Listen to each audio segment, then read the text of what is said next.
হাজারদুয়ারি প্রাসাদে হাজারটা দরজা থাকলেও এর মধ্যে 900টাই আসলে নকল। হাজারদুয়ারি তৈরি করতে সময় লেগেছিল প্রায় 9 বছর।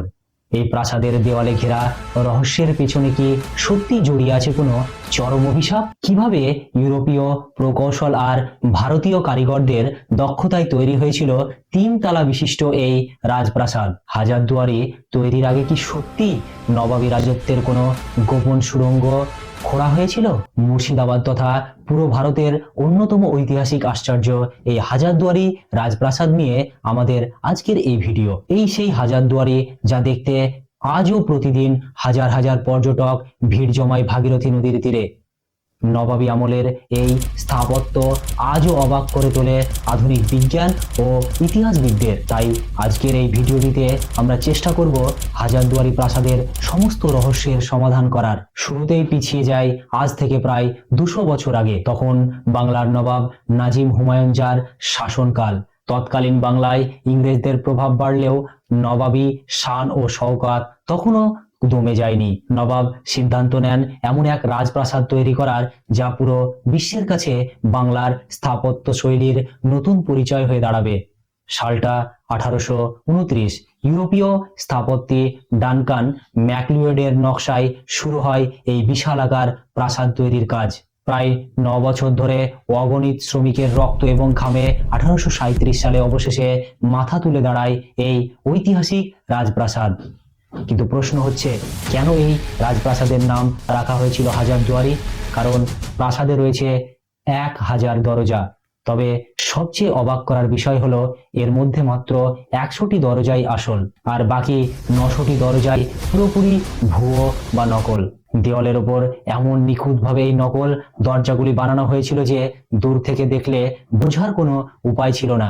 কিন্তু কেন করা হয়েছিল এই অদ্ভুত দৃষ্টির বিভ্রান্তি বা অপটিক্যাল ইলুশন?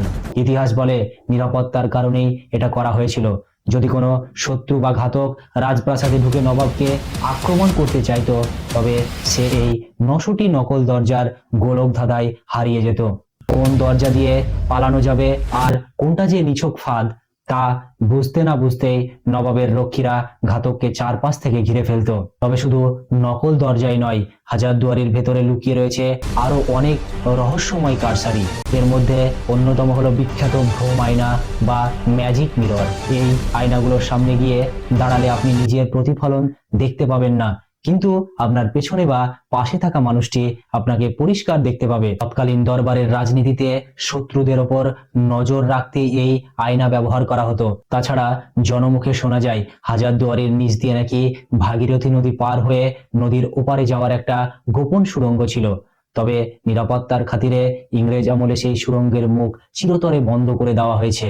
হাজারদুয়ারির আর কেবল নবাবদের বাসস্থান নয়, এটা একটা সমৃদ্ধশালী জাতীয় মিউজিয়াম বা জাদুঘর, যেখানে সংরক্ষিত আছে নবাবদের ব্যবহৃত খাঁটি সোনা এবং রূপোর তৈরি জিনিসপত্র, বিরল সব অস্ত্রশস্ত্র, ঐতিহাসিক চিত্রকর্ম এবং হাজার হাজার প্রাচীন পাণ্ডুলিপি। ভাগীরথী নদীর তীরে দাঁড়িয়ে থাকা এই হাজারদুয়ারি আজও আমাদের মনে করিয়ে দেয় বাংলার শেষ স্বাধীন নবাবের ইতিহাস, তাদের গৌরব আর তাদের সাথে জড়িয়ে থাকা চরম কিছু সত্যকে। হাজারদুয়ারি প্রাসাদের এই অজানা ইতিহাস আপনার কেমন লাগলো কমেন্ট করে জানাতে ভুলবেন না। ভিডিওটি ভালো লাগলে লাইক করুন এবং আরো রোমাঞ্চকর ইতিহাস জানতে চ্যানেলটিকে সাবস্ক্রাইব করুন। দেখা হচ্ছে পরের পর্বে। ততক্ষণের জন্য ভালো থাকবেন, সুস্থ থাকবেন।